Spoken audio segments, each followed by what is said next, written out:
rule. And so one of the things about L'Hopital's is that we will be finding limits that are only of the indeterminate form. So these will be two of the forms that we need to know that are called indeterminate. If we have 0 over 0 or any infinity over any infinity. And that is the only time L'Hopital's rule will apply. Okay, so that's the only time. So as long as we have two functions that are differentiable on some open interval containing c, which would be where we're evaluating the limit, it doesn't have to be differentiable at c, but it does have to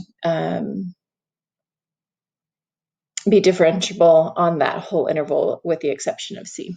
Okay, I lost my train of thought there. So when we take a look at the limit as x is approaching c, and if we have some sort of quotient here that is indeterminate and that derivative is not equal to 0, then the limit of the original functions are going to be equal to the limit of their rates. And this would be continued to be true on the first derivative, the second derivative, the third derivative, as long as we go back to that indeterminate form. Okay, so we are not doing quotient rule. Sometimes people make that mistake. They're like, oh, this is quotient rule. So not quotient rule. So again, because we're just working with limits. So as long as whatever this quotient here, if that limit when evaluated is either 0 over 0 or some sort of infinity over infinity, then that limit would be equal to its derivatives as well, like its rates, yeah? And then we can continue. This also applies for the second derivative, the third derivative. So I'm going to be a little lazy in my notation here.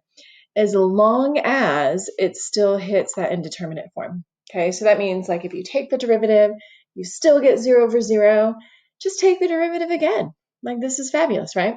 So in chapter 3, we did limits to infinity. So we could have done, L'Hopital's rule in that component as well. And oh, by the way, sometimes there's also an S in here as well, like the hospital. All right, so let's go and take a look at 1 through 5. So if I were to evaluate this limit at infinity, I would get infinity over infinity, right? Because this would be infinity squared plus 2 times infinity minus 1. So the numerator would approach infinity, right? So that would approach infinity, as well as the denominator. So because we get that indeterminate form of infinity over infinity, hey, we can use L'Hopital's. So when we do this problem, though, AP is very persnickety with us using proper notation. So make sure, as tedious as this will be, we need to use proper notation and form in order to apply L'Hopital's. So we would say something along the lines of L'Hopital's, and we can abbreviate it like that, applies because the limit as x approaches infinity of that numerator and the limit as x approaches infinity of the denominator both approach infinity. Okay, so you have to say some sort of statement like that. So this is kind of a long way to say it. I'll show you other ways that are acceptable as well. But this is just like essentially we're saying is that we can use L'Hopital's because both the numerator and the denominator approach infinity. So that's kind of a long, tedious way to say it. Maybe not tedious, but that's kind of a longer way, and we'll find another way to say that on the next example.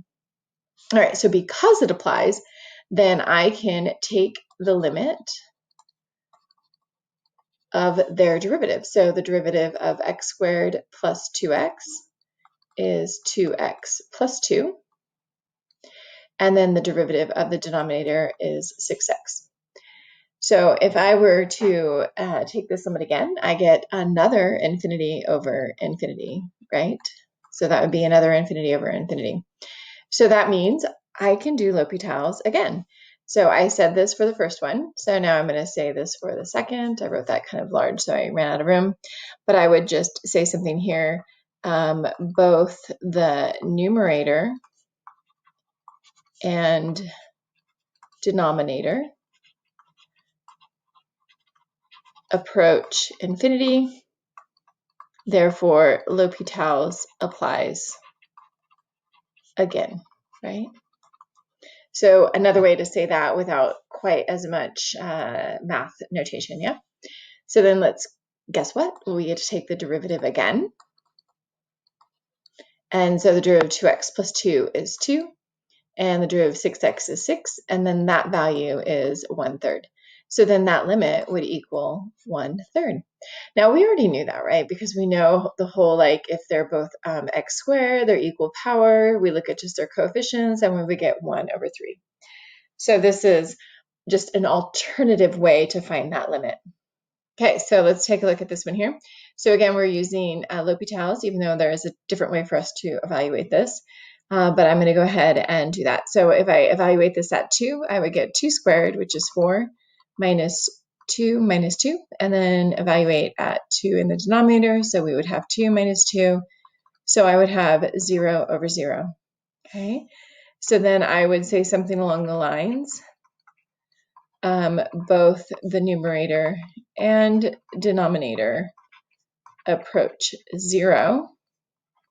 So therefore, L'Hopital's applies. Okay, so that would be the expectation for the AP exam if you get a free response question that involves L'Hopital's. So for the sake of like homework and practice in class, I'm not going to make you make those statements, but when we get into our AP review, then I will make you make those statements. Okay, so this will be the last time you're going to see me do this until we hit AP review, but do bear in mind that that is an expectation of you to say, yes, I can use L'Hopital's, and this is why.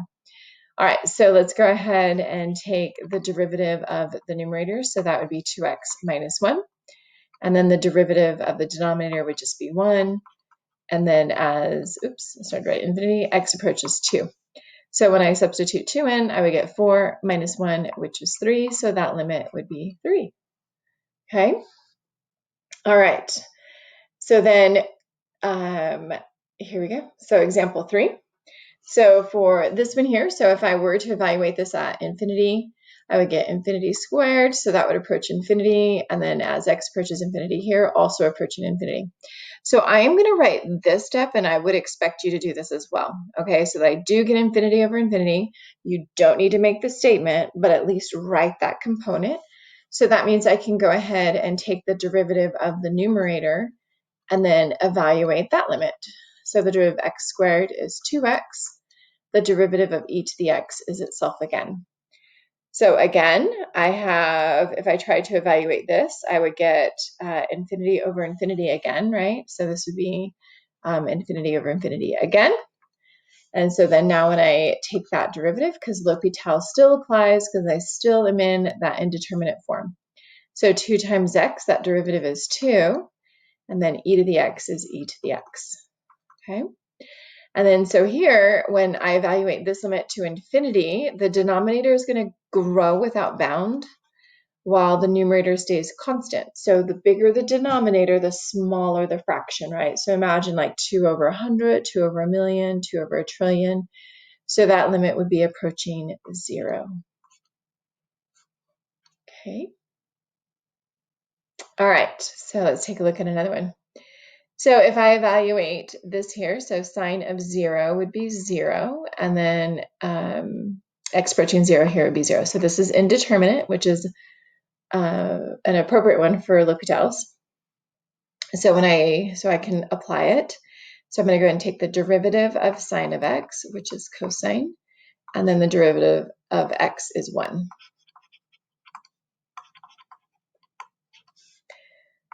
So then when I evaluate this, so cosine of 0 is just 1. 1 divided by 1 is 1. And so then this limit is 1 as well, right? Okay, so beauty of L'Hopital's, take some derivatives. All right, last one here. So last example. So for this here, I have the limit as x approaches infinity of 1 over x times ln of x. So 1 over x, that would approach 0, right? Because that would be as the denominator gets larger and the numerator stays constant, that whole fraction would go to 0. And then the natural log of x, as x is approaching infinity.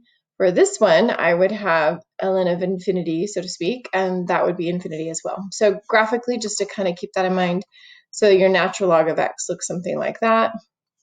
So as x is approaching infinity, your graph, even though it doesn't look like that, the natural log of x is approaching infinity as well, right? It's always going upwards, very slowly, but it is always going upwards. And then 0 times infinity is not guaranteed to be 0, right? So this is not the correct indeterminate form. So I need to adjust it so it will turn into a correct indeterminate form, right? So even though this is indeterminate, I cannot, I'm going to use L'Hopital's, right? So I have to put it into a L'Hopital form, which is, I'm going to put it into the fraction form. So that would be the natural log of x over x. And so then now I would do the limit as x is approaching infinity of the numerator is still infinity, and then of the denominator now is infinity. So all I did was put that in as a fraction form, keeping in mind that I don't want to just assume 0 times infinity is 0. Okay, it is an indeterminate form. It's just not one that we can use L'Hopital's with. So now we can though, right? Because we have that infinity over infinity. So now I'm going to take that derivative. So the derivative of natural log of x is 1 over x, and the derivative of x is 1. And we're doing that as x approaches infinity. And then I'm just going to do a little rewrite here. So that's just 1 over x. And so then that limit would be 0. Okay. So then I have, right, because as x approaches infinity, the bigger the denominator, the smaller the fraction. And so then that would approach 0. And that would be the end of L'Hopital's.